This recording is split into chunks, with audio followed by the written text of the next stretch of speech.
دکاندارانو دا تاسو چې دومره پړیالي وډلې دي دا تا چې په دکان کې شل ځای جوړ کړی دي دا تا چې په دکان کې پردې لګولې دي ته خدای ستا مقصد د ښځې عزت دی او که ستا مقصد د ښځې بې عزتي ده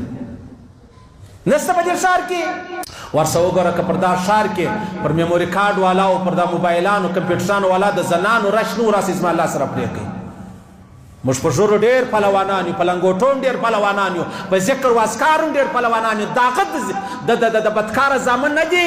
دا چې د لمانځه ټیم چې بیا راشي اول صف لکه مولوي صاحب طالب نو بیا قامت هم کوي موږ خو دې خبرو دوکه کړي یو دا چې دوې خبرې وکړې مولوي صاحب ډېر خوش دی مولوي ډېر څه سختي مې کړې ده بیا عایشې صدیقې څه چا پوښتنه وکړه زلزلې ولې راځي زلزلې ولې راځي هغې ورته ویلې ول زلزلې در وښیم چې ولې راځي ول هغه وجه دا ده چې کله شادي شده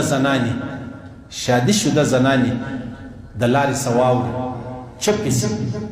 او مخې بله خواته سي بیا الله رب العزت زلزلې راولي شادي شده ود سوي زنانې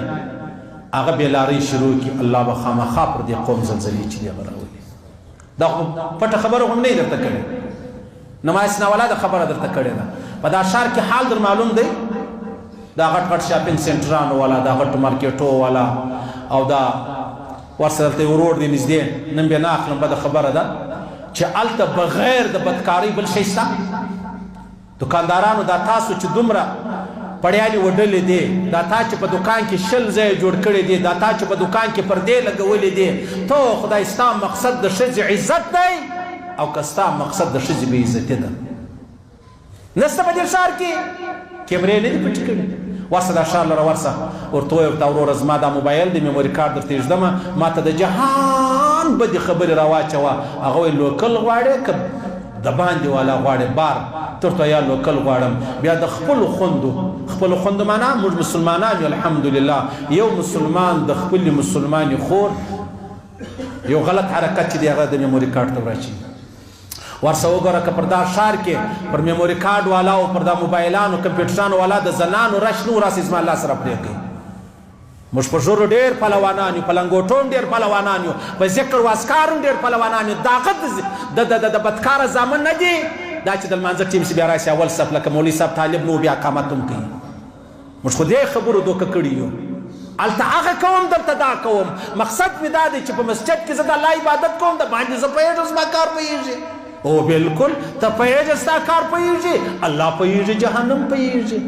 نو عایشې صدیقې ویله رضی الله تعالی عنها چې کله شادي شده زنانې بېلارې سولې خالي ورته ګوره وزلزلو ته ورسئ دا نورې بچیانې دومره بېلارۍ نه کوي لکه شادي شده چې کوي دا دکانداران سره کله کله موږ مجلس شروع کړو بیا دې تا ته خبرې کوي دا نو زما د ښار کیسه نه درته کوم د ګردې دنیا خبره درته کوم د ټولې دنیا خبره درته کوم خاص کر د مسلمانانو خبره درته کوم ولې به داسې جوړېږي څنګه به یو مسلمان راولاړېږي د خپلې خور عزت چې دی هغه به نیلاموي څنګه به یو مسلمان راولاړېږي د خپلو همسایګانو د مسلمانانو د خور عزت چې دی هغه به نیلاموي ولې به نیلاموي او چې تا عزت نیلام کړي ستا څه فکر د الله له جانبه د عزت فیصلې راځي که د بې عزتۍ فیصلې راځي د الله د قهر فیصلې به راځي که به د رحمت فیصلې راځي د قهر فیصلې به راځي عایشې صدیقې ویلې پیغمبر اسلام وفرمیل عن قریب زما پر امت هغه زمانه را روانه ده چې زلزلې به ډېرې ورباندې وسي په مځکه به ژوندي ننوځي ډبرې به ورباندې ووري رنګونه به مسخه سي مسخه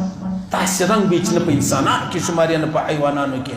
عایشې صدیقې ورته ویل یا رسول الله وفینا صالحون نو په دا کې نو صالح خلک ومي نیکان ومي نو بیا ولې کېږي د الله رسول وفرمیل فسق به عام سي بدکاري به عام سي